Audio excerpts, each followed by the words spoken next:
bakalan minyak bumi. Minyak bumi merupakan suspensi kompleks dari banyak senyawa hidrokarbon. Fraksi minyak bumi bisa dipisahkan dengan dasar perbedaan rantai karbon dan metode destilasi bertingkat. Konsep perbedaan titik jenis yang lebih lengkap. Minyak bumi pertama kali dilakukan oleh Equitrek pada 1859 di Oil Creek, Titusville, Pennsylvania, Amerika Serikat.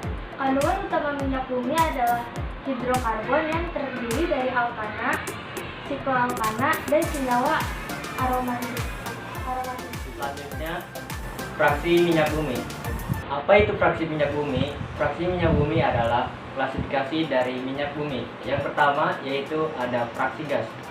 Memiliki titik terendah 20 derajat Celcius dengan jumlah atom C1 sampai C4 seperti metana, etana, propana, dan butana.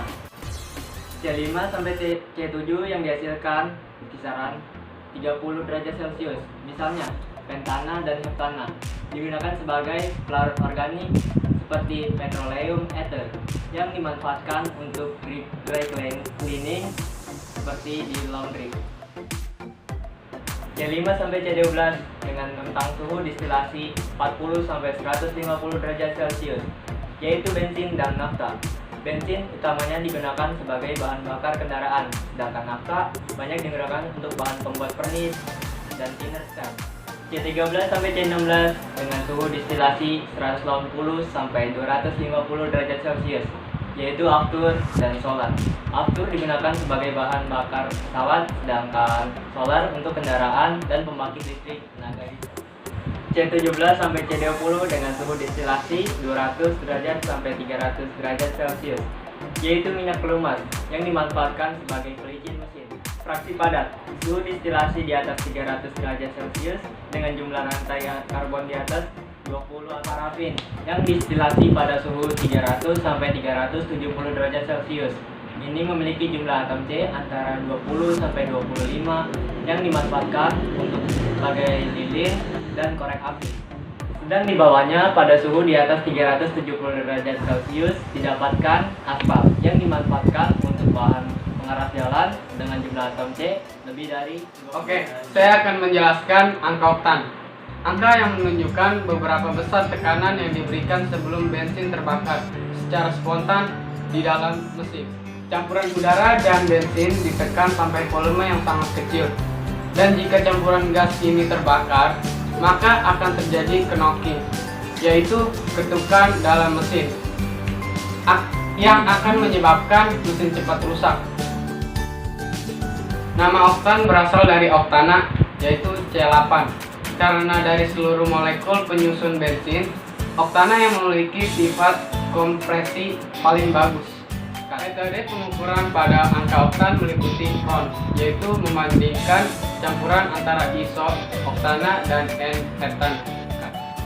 MON, yaitu campuran bahan bakar bensin yang dipanaskan dengan kecepatan lebih tinggi.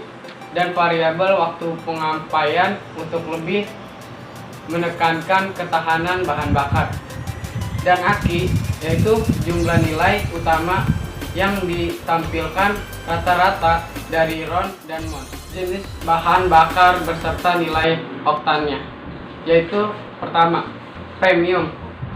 Nilai oktannya yaitu 88, Pertalite 90, Pertamax 92, Pertamax Plus 95. Sebelum belajar tentang efek rumah kaca, kamu sudah pernah lihat rumah kaca yang dipakai untuk menanam tanaman? Coba ingat fungsi dari rumah kaca sendiri itu apa? Ya, selain untuk menanam tanaman atau sayuran jenis tertentu, rumah kaca memiliki fungsi untuk melindungi tanaman atau sayuran tersebut. Rumah kaca juga bersifat hangat karena kaca-kaca bisa menangkap panas supaya tumbuhan atau sayuran di dalamnya menjadi hangat sehingga dapat berfotosintesa.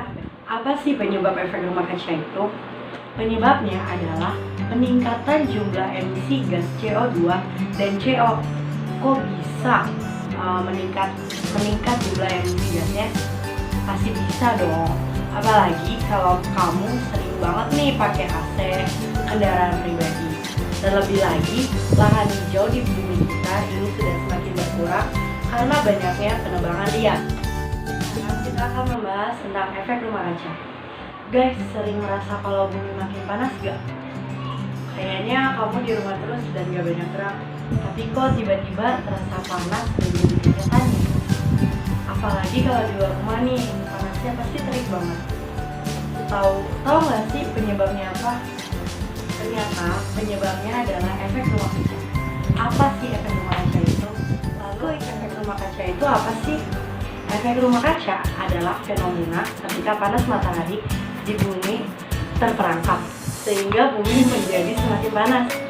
Sebenarnya dalam jumlah tertentu, efek rumah kaca ini juga dibutuhkan bumi untuk menjaga interval perbedaan suhu di siang hari dan di malam hari supaya tidak terlalu berbeda. Tapi kalau berlebihan juga berbahaya kawan. Duh, pemanasan global jadi semakin meningkat nih. Tapi kira-kira bagaimana sih proses terjadinya efek rumah kaca ini? Proses terjadinya efek rumah kaca dimulai saat panas matahari merambat masuk ke permukaan bumi. Kemudian, panas matahari tersebut akan dipantulkan kembali oleh permukaan bumi ke angkasa melalui atmosfer. Sebagian panas matahari yang dipantulkan tersebut akan diserap oleh gas rumah kaca yang berada di atmosfer. Panas matahari tersebut kemudian terperangkap di permukaan bumi, tidak bisa melalui atmosfer, sehingga suhu bumi menjadi. Apa sih dampak efek rumah kaca itu? Yang pertama, adanya perubahan iklim. Kedua, peningkatan permukaan laut. Ketiga, meningkatnya suhu global.